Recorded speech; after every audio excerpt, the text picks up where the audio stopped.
Malakas na pagbo at pagmamaliit ang sumalubong sa batang Pinoy sa naging laban nito sa Dubai sa nakaraang taon. Makikita mo talagang one-sided ang audience at pabor ang mga ito sa kalaban ng Pinoy na isang undefeated.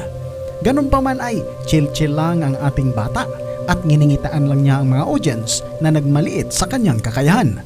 At ito nga ang ginawa ng batang Mindanao sa kalaban.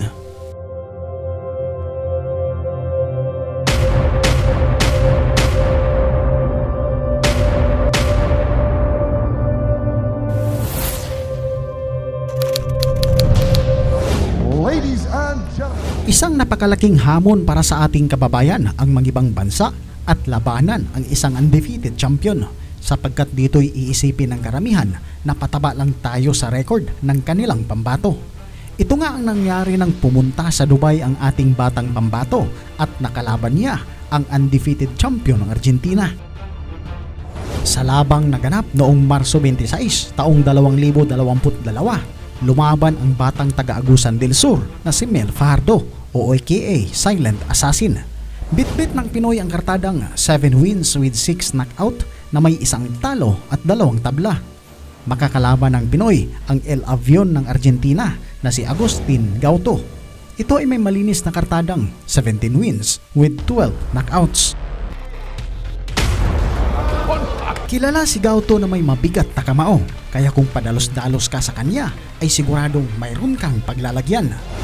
Sa talino ng batang ito ay hindi nakapagtataka na may hawak itong 4 na championship belt: ang South American Fly Title, WBO Latino Light Fly Title, IBF Youth Light Fly Title at WBO International Light Fly Title. Bukod pa riyan mga bay, ay sa huling 4 na laban ni Gauto ay tinapos niya ang mga kalaban sa loob lang ng 2 rounds. Gentlemen, I want a clean fight.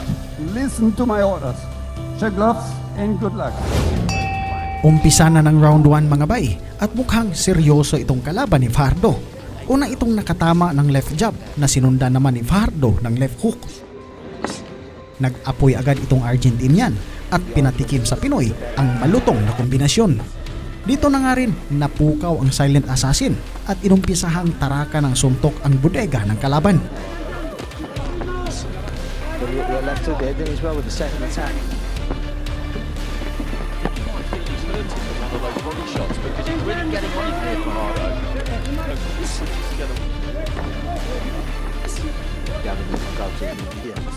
Sa oras na ito ay nalula ang Argentinian sa lakas ng left hook ni Fajardo, pero hindi nagpalupig ang kampiyon at nagbalik din ang suntok na kayang patumbahin ang kambing.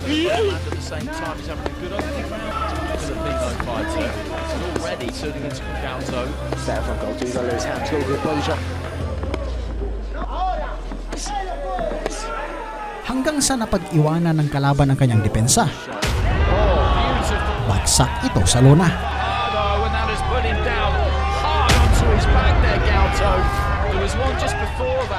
Dito ay unang dinanas ng Argentinian champion ang pakiramdam ng mapabagsak sa minaliit nilang kalaban.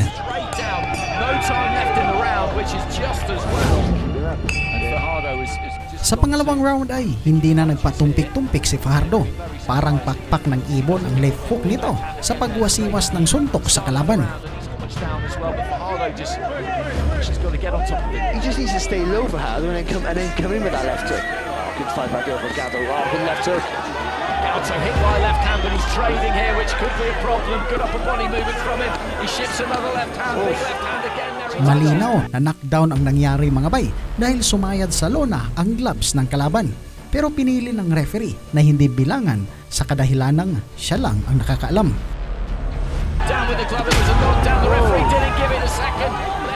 Sa pangalawang pagkakataong mga bay ay tumihaya muli ang kalaban mula sa left hook ni Fajardo.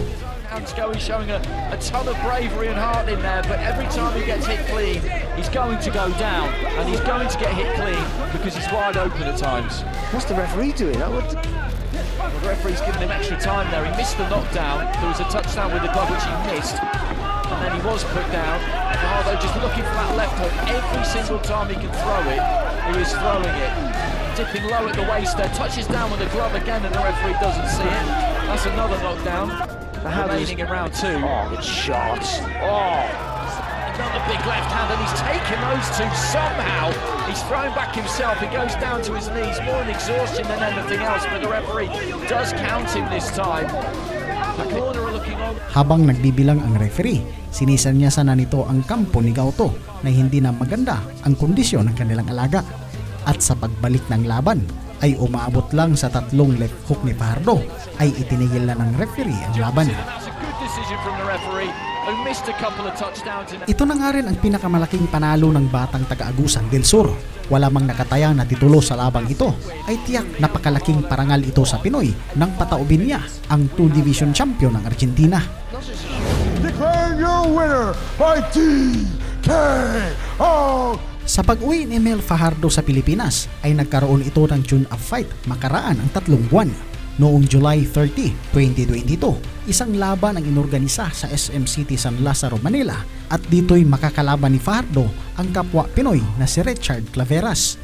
Ito ay tubong Negros Occidental at may kartadang 19 wins with 16 knockouts na may 9 na talo at 2 tabla.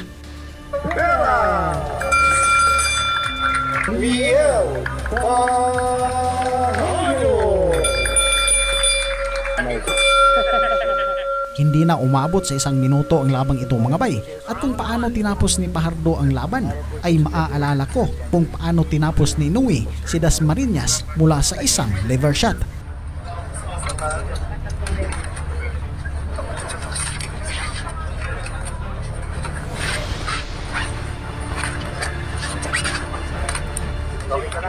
Grabe ang pamimilipit sa sakit ni Claveras at hindi na nga ito nakatayo sa kanyang pagbagsak.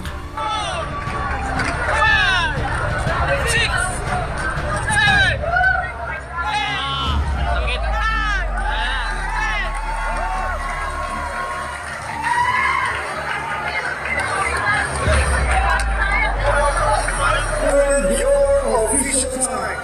41 seconds of round number 1 for your winner by knockout, Mel Fajardo. Pagkatapos ng laban mga bay, ay parang artista kung pagkaguluhan si Fajardo.